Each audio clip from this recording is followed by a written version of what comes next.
you may think that there are not many buyers around, but we have lots and lots of buyers on our register and also on our books. But the difference is at the moment that they are not all in positions to proceed. Many of these are passive. They are waiting for property sales to go through in order to bring them into that active category when they can actually proceed.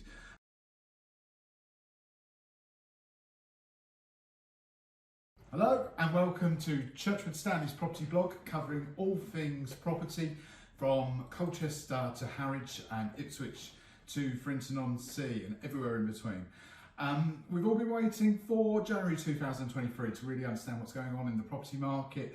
There's been a lot of change, a lot of negative press and a lot of issues at hand which have completely changed the landscape of the buying and selling process, prices and volume of transactions. And towards the end of a very busy 2022, there was this sharp sudden interest rate rise over a short period of time, which kind of put the brakes on, and it was really hard to measure what the market was going to do, as seasonally this is always a very quiet time of the year. So January has started better than we expected.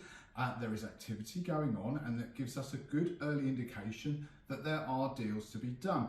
Now, don't get me wrong, things have changed significantly in the dynamics around the property market in general. So if we rewind back a year ago, even 6 months ago, it was extremely common to list a property, to organise an open day in the weekend, to have a very successful footfall straight away, and that often resulted about 80% of the time in offers coming forward and sales being agreed in quite a competitive and fast-paced nature. It was very usual to achieve asking prices, and it was also, in certain circumstances, for the right property at the right time, quite easy to engage 2 or 3 buyers where the very best price was achieved. This was an extremely stressful time for anybody that's looking to move. It was extremely fast-paced, and the competitiveness of it proved challenging. If you weren't quick off the mark, then, well, you were likely to lose out. This was powered by 2 things. Firstly, the exodus post-COVID of towns and cities into lovely rural areas and semi-rural areas that are well connected to London. So working habits changed considerably, with more people working from home and not having to be in the office 5-6 days a week. This enabled them to think about their lifestyle in general and the life of their family and the quality of the same. And they started to push out, looking for somewhere an hour commute back to London, which would offer them value for money, affordability, the accommodation they need, spaces to work and study from home as well. And we saw the youngsters move first, and as the world felt a little bit safer, the older generations continued, all backed up by low interest rates, historically low for a very long time. Lots of free money available, I say free, but comparatively cheap money available for those that were looking to buy or sell. So wind forward 6 months from there, and we've had a very short, sharp increase in interest rates at a time where property prices were driven to all-time high levels. In fact, if you look at the last year, from October 22 back to October 21, in real terms, the average house price has risen about £33,000. That's a parabolic increase in a very short period of time. And so, of course, at some point, as it always does, the brakes have to come onto that, because it's not sustainable. So what we have now is a very different environment where you may think that there are not many buyers around, but we have lots and lots of buyers on our register and also on our books. But the difference is at the moment that they are not all in positions to proceed. Many of these are passive. They are waiting for property sales to go through in order to bring them into that active category when they can actually proceed. And the building of the transactions has changed from sort of instantaneous deals, this is what you've got, let's go for it, assess it on its merits, to having to view a much longer strategy where you introduce these people to properties and have them interested but subject to their sale. And you can often find, you know, 1, 2, 3 people in that position, but they are waiting for their chains to become complete in order to have that knock-on effect. And where this market is lacking right now is the activity of first-time buyers. Don't get me wrong, some are active, but with the average property price now just under £300,000 and average earnings in this area, and this was a surprising statistic for me from the ONS, capping around £35,000. That's an 8 times property value to household income. Rewind a year, 7 times. Rewind 23 years to the year 2000, and we were in the range of about 3 to 4 times household income for the average property value.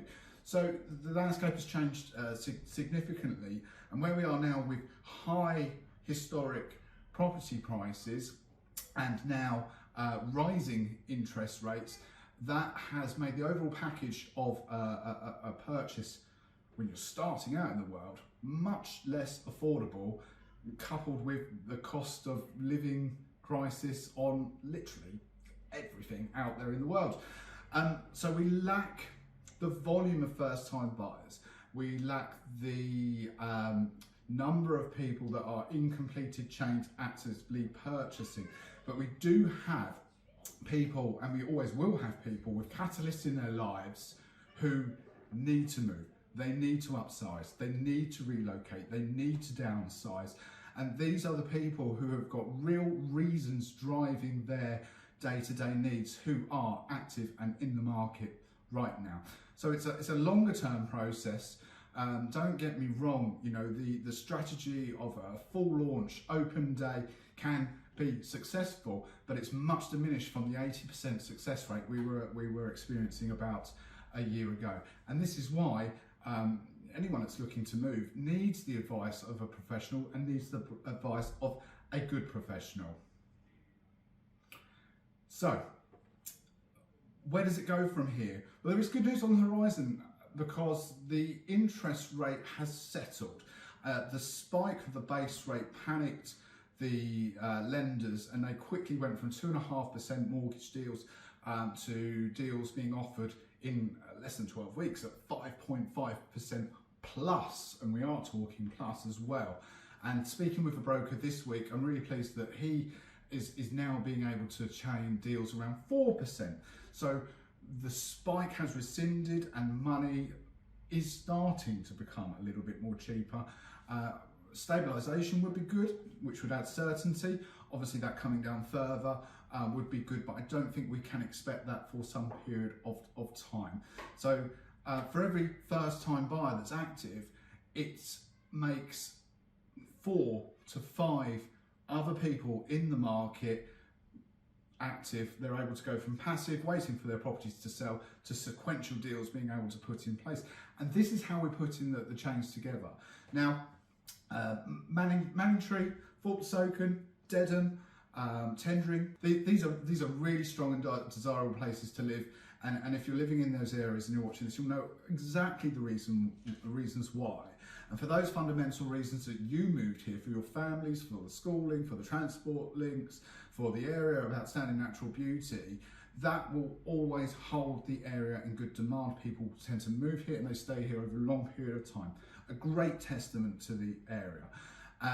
So I wholeheartedly expect this area to outperform any downturn in the market. Don't get me wrong, there is a downturn in the market. Prices are weakening and buyers are looking for value. For every 0.5% of interest rate rise there has been in mortgage products, that is effectively taking 5% of borrowing or affordability out of people's pockets. So they can afford less. They're squeezed at home with all of their bills, and you know, the whole package, including stamp duty, moving costs, etc., is expensive. So, you know, buyers are searching for value. What is selling right now? Well, very interesting to see that there are strong transactions happening at good prices. However, they seem to be distinguishable by a few factors. The newest property that's coming to the market that is priced accurately is without a doubt having the best results. Properties that are quirky or niche, that fill that niche criteria for that particular purchaser, are also performing well. Cottages, character, land, excellent transport links, these sorts of things that distinguish property from the run-of-the-mill, not so the run-of-the-mill, but more conventional homes where, you know, there are more comparisons around. Where there are similar homes, there is this fight for attention, and that fight for attention can only be won by the right value at the right time. So where do we go from here? Who knows, but I'm certainly encouraged, and we're all encouraged by the January that we've had. There is more choice coming to the market right now, and I see that as a big benefit. As I alluded to earlier, you would have to make very quick decisions if you were in the market 6 months, a year, 2 years ago. But now you can take your time, you can feel less pressured, you can make sure that you get your move right, you have more choice, and there should be value in your onward purchase. So let's see how we go. We hope to continue this blog throughout the year. We look to provide you with, you know, plenty of tips, tricks on everything to do with buying, selling, renting property over the course of the year. And of course, you know, we'd welcome all comments and questions. We'd be very happy to help.